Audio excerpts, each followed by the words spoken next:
Hello दोस्तों, कैसे हैं आप लोग। आज हम बैंकिंग सेक्टर के बारे में बात करेंगे। What is repo rate and what is reverse repo rate. ठीक है। आप लोगों ने सभी बैंकिंग सेक्टर में सुना होगा, न्यूज़ में सुना होगा, रेपो रेट बढ़ गया, रिवर्स रेपो रेट भी बढ़ गया है। तो क्या होता है इसके बारे में हम बात करते हैं। स्टार्टिंग करेंगे हम रिवर्स रेपो रेट और रेपो रेट से।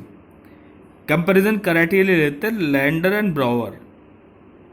लेंडर कौन है और बोरोवर कौन है। रेपो रेट में लेंडर जो होता है आरबीआई होता है, बोरोवर होता है कमर्शियल बैंक। मतलब आरबीआई पैसे देगा कमर्शियल बैंक को, और रिवर्स रेपो रेट में लेंडर होगा कमर्शियल बैंक और बोरोवर होगा आरबीआई। मतलब आरबीआई भी कमर्शियल बैंक से पैसा लेता है। सेकंड है बोरोवर ऑब्जेक्टिव। क्या ऑब्जेक्टिव है पैसा लेने का? To manage the short term deficiency of fund to reduce overall supply of money in economy.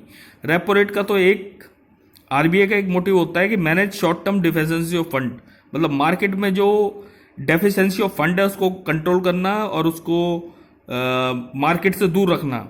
दूसरे ही सेक्टर में बैंक जो करते हैं reduce overall supply of money in economy, मतलब किसी को लोन की जरूरत पड़ गई तो लोन प्रोवाइड कराने के लिए अगर उन पर फंड नहीं है तो आरबीआई से ले सकते हैं और वो इंटरेस्ट रेट में दे सकते हैं। Rate of interest, interest rate क्या होता है?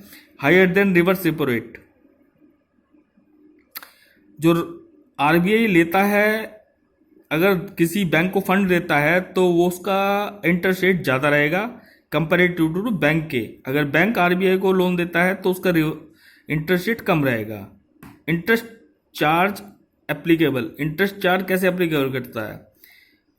इनके बीच में, बैंक और आरबीआई के बीच में एक परचेज एग्रीमेंट बनता है जिसके अकॉर्डिंग वो उनको इंटरेस्ट पेड करते हैं। ऐसे ही रिवर्स रेपो रेट में भी रिपर्चेजिंग एग्रीमेंट बनता है बैंकों के द्वारा कि हमने जो एसेट आपसे ली है उसको हम इंटरेस्ट समेत देंगे, और इस तरीके से वर्क करता है। मैकेनिज्म ऑफ ऑपरेशन, अब किस किस तरीके से ऑपरेशन करता है? आरबीआई पे पैसा तो अपना कोई जनरेट करता नहीं, वो जैसे गवर्नमेंट का जितना भी फंड होता है या जितना भी हमारे पे एसेट होती है उसके अकॉर्डिंग ही आरबीआई रुपीस जनरेट करता है। तो कमर्शियल, तो अगर आरबीआई से कोई बैंक डिमांड करता है कि मेरे को इतने करोड़ या अरब रुपया चाहिए, तो क्या करता है गवर्नमेंट बॉन्ड्स को वो ब्रेकअप करके, ब्रेकअप भी नहीं करता, उसी के अकॉर्डिंग गवर्नमेंट से लोन लेके उस बैंक, पर्टिकुलर बैंक को दे देता है एज हाई इंटरेस्ट रेट।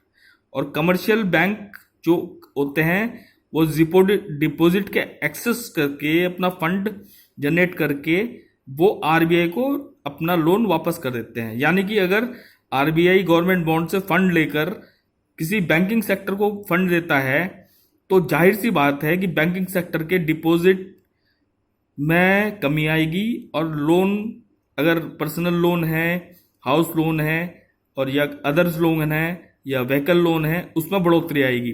क्योंकि कमर्शियल बैंक को अपना जो क्राइटेरिया है आरबीआई के साथ वो पूरा करना होता है एक गिवन ऑफ टाइम में, तो इसलिए वो इंटरेस्ट रेट बढ़ा देते हैं। Impact of ratio, cost of tends increasing commercial bank, मतलब कमर्शियल बैंक के कॉस्ट इंक्रीज कर जाती है अगर आरबीआई से वो लोन लेते हैं। आरबीआई से अगर लोन लेंगे रेपो रेट में तो उनकी कॉस्ट बढ़ जाएगी बैंकों की। ऐसे ही money supply in economy can commercial bank supply in as a form of RBI. तो सप्लाई को तो मेंटेन रखेगी लेकिन कॉस्ट ऑफ आपकी जो इंटरेस्ट रेट है वो बढ़ जाएगा। Impact of lower rate, low cost fund is lower for commercial bank leading for the reduce the interest rate on lower loss. Repo rate में जो कॉस्ट ऑफ फंड है वो तो लोअर रहती है, बैंक को लीडिंग करने के लिए रेड्यूस्ड इंटरेस्ट रेट देता है जितना भी आरबीआई कोशिश कर सकता है।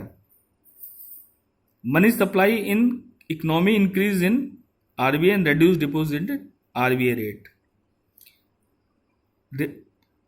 आरबीआई तो अपनी तरफ से पूरे लोअर रेट पे देता है जितना उसको हो सकता है, बट बैंक को मार्जिन निकालने के लिए हायर इंटरेस्ट रेट पब्लिक को देना पड़ता है। जैसे कि वो अपना आरबीआई का भी लोन निकाल ले, लोन का इंटरेस्ट रेट भी निकाल ले, और दूसरा 1 या 2% का उसको कुछ बेनिफिट भी हो जाए, तभी ये इम्पैक्ट करता है इंटरेस्ट रेट। मेन पर्पस क्या है? Control liquidity fund in commercial area. RBI का मेन पर्पस ये होता है इस तरीके से करने का, मतलब पूरी फंड की लिक्विडिटी कंट्रोल करता है कमर्शियल एरिया में आरबीआई। और जो बैंक करते हैं कंट्रोल फंड डिफिशिएंसी इन बैंक, मतलब बैंक में पैसों की कमी ना आए इसलिए वो लोन लेते हैं। और जो आरबीआई लेता है वो control liquidity fund in commercial sector, commercial और अदर सेक्टर। तो ये सब लोग एक दूसरे से लिंक्ड हैं, एज ए बिजनेसमैन के तरीके से काम करते हैं बैंक और आरबीआई। कोई बैंक हेल्प नहीं करता है, ये एक दूसरे का बिजनेस है जो एक तरीके से ये लीड करते हैं। ठीक है, अब हम समझ लेते हैं रेपो रेट क्या है, रिवर्स रेपो रेट क्या है, थोड़ा शॉर्ट टर्म नजर डाल लेते हैं। The term of repo rate stand for pre purchasing agreement, it's back browsing in India, RBI leads money to commercial bank. Simple ये जैसे कि बता रखा है,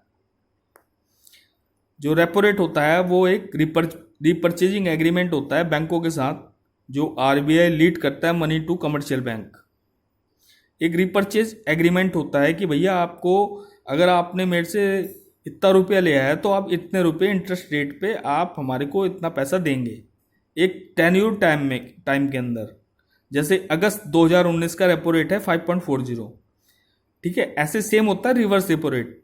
ये थोड़ा अपोजिट कॉन्ट्रैक्ट होता है, सेम आरबीआई की तरह कॉन्ट्रैक्ट होता है, अपोजिट कॉन्ट्रैक्ट होता है। इसमें ये कहता है कि RBI fund can be commercial rate, मतलब रिवर्स रेपो रेट अगर आरबीआई को देगा तो 6.15 के % में देगा वो। रेपो रेट में आरबीआई अगर देगा तो 5.40 रिवर्स इंटरेस्ट रेट पे देगा, और बैंक अगर आरबीआई को पैसा देगा तो 6.15% पे देगा। सेम कॉन्ट्रैक्ट है, कुछ नहीं है। आरबीआई बैंक को 5.40% पे देगा, और बैंक अगर आरबीआई से पैसा लेता है तो आरबीआई को 6.15% पे देगा। Okay, see you my bye, subscribe my channel, आपको ऐसी कुछ रोचक खबरें से बताता रहूँगा। Bye, subscribe my channel.